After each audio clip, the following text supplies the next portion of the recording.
안녕하세요. 오늘은 1월 18일 수요일입니다. 오늘은 민수기 10장 11절에서부터 36절까지를 본문으로 큐티 가이드를 시작하겠습니다. 먼저 오늘 이 본문을 통해 제가 묵상한 하나님은 백성들을 인도하신 분입니다. 33절 말씀을 읽겠습니다. 그들이 여호와의 산에서 떠나 3일 길을 갈 때에 여호와의 언약궤가 그 3일 길에 앞서가며 그들의 쉴 곳을 찾았고. 자, 지금 읽은 이 말씀은 여호와의 언약궤가 본진보다 3일 먼저 출발해서 갔다, 이런 뜻이 아닙니다. 이건요, 본진이 3일 동안 길을 갔는데 그때 언약궤가 앞에서 본진을 인도했다라는 뜻입니다. 자, 언약궤는 하나님의 임재를 상징합니다. 따라서 이건 하나님이 이스라엘 민족의 광야길을 앞에서 인도하셨다라는 말씀입니다. 하나님은요, 오늘 제 인생길도 앞에서 인도하십니다. 저는 하나님의 인도하심만 그래서 잘 따라가면 됩니다. 그러면 성공적인 인생을 살게 됩니다. 자, 그리고 언약궤에는요, 십계명 돌판이 들어 있었습니다. 이 때문에 언약궤는 또한 하나님의 말씀을 상징합니다. 따라서요, 제가 하나님의 말씀을 잘 따라 살면 그것이 곧 하나님의 인도하심을 잘 따르며 사는 것이 됩니다. 자, 백성들이요, 낮에 광야길을 행진할 때 하나님은 매우 특별한 방법으로 그들을 도와주셨습니다. 34절 말씀을 계속 읽겠습니다. 그들이 진영을 떠날 때에 낮에는 여호와의 구름이 그 위에 덮였었더라. 자, 그들 머리 위 하늘에 하나님이 구름을 쫙 펴주시고 광야의 따가운 햇살을 막아주셨습니다.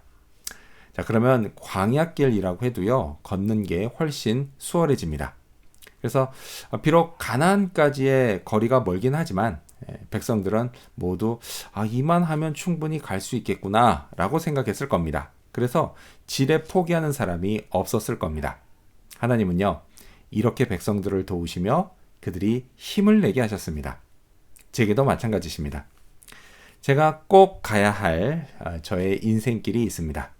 근데 앞길을 생각하면 막막하기만 합니다. 하지만 하나님이 도와주셔서 수월하게 해주십니다. 그래서 포기하지 않고 끝까지 가도록 해주십니다.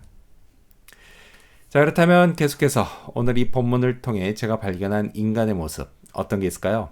오늘은 호밥에게 도움을 청하는 모세를 볼 수 있습니다. 자, 모세는요, 처남인 호밥에게 도움을 청합니다. 자, 근데 여기서 논란은 과연 이게 불신앙적인 모습이냐라는 겁니다. 왜냐하면요, 하나님이 이스라엘 민족의 광야길을 인도하시겠다라고 말씀하셨는데 모세는 하나님을 믿지 못하고 인간에게, 그것도 이방인에게 도움을 청하는 게 과연 맞냐는 것입니다. 저는 이렇게 생각합니다. 모세가 호밥에게 도움을 청한 건 결코 하나님을 믿지 못해서 한 행동이 아니다라는 것입니다. 모세는요, 하나님께 받은 사명을 잘 감당하기 위해서 그랬던 겁니다. 자, 그가 받은 사명은 200만 명의 이스라엘 민족을 가나안까지 데리고 가는 것이었습니다.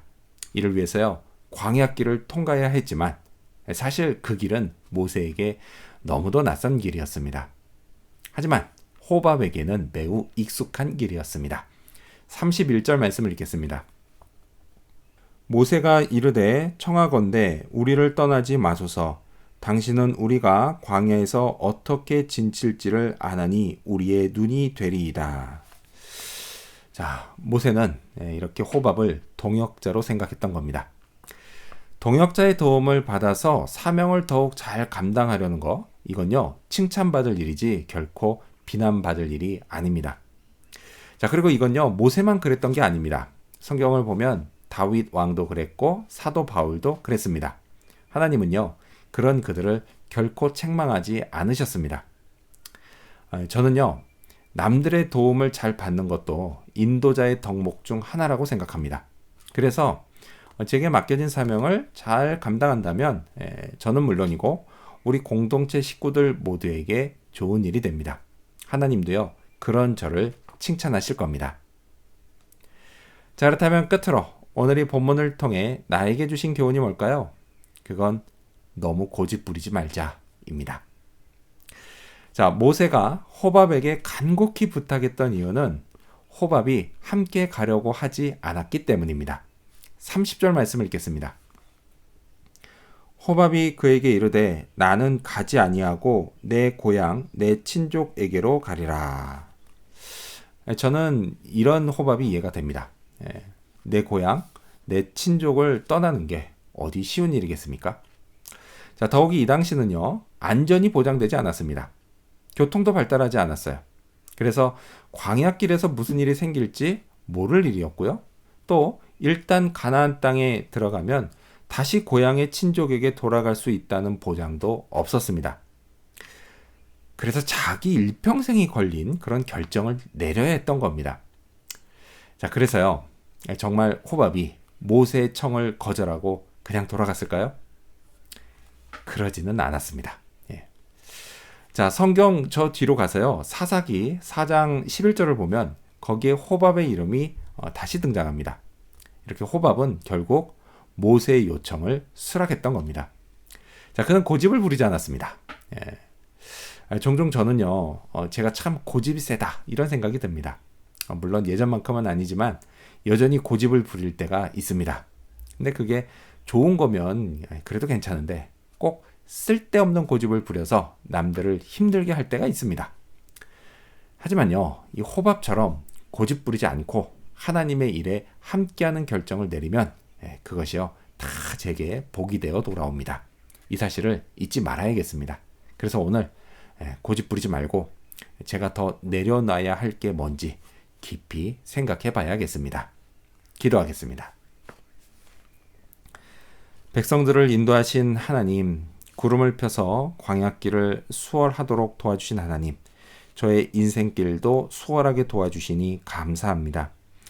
사명을 더 잘 감당하기 위해 도움을 청하는 것, 청해야 될 건 청하게 해주시고, 또 반대로 도움이 필요한 자에게 도와줄 건 또 도와주게 하여 주시옵소서. 그리고 쓸데없는 고집을 부리지 않게 하여 주시옵소서. 그렇게 오늘도 하나님이 앞서 인도하시는 오늘 제 인생의 길을 잘 걸어가게 하여 주시옵소서. 감사드리며 예수님의 이름으로 기도합니다. 아멘.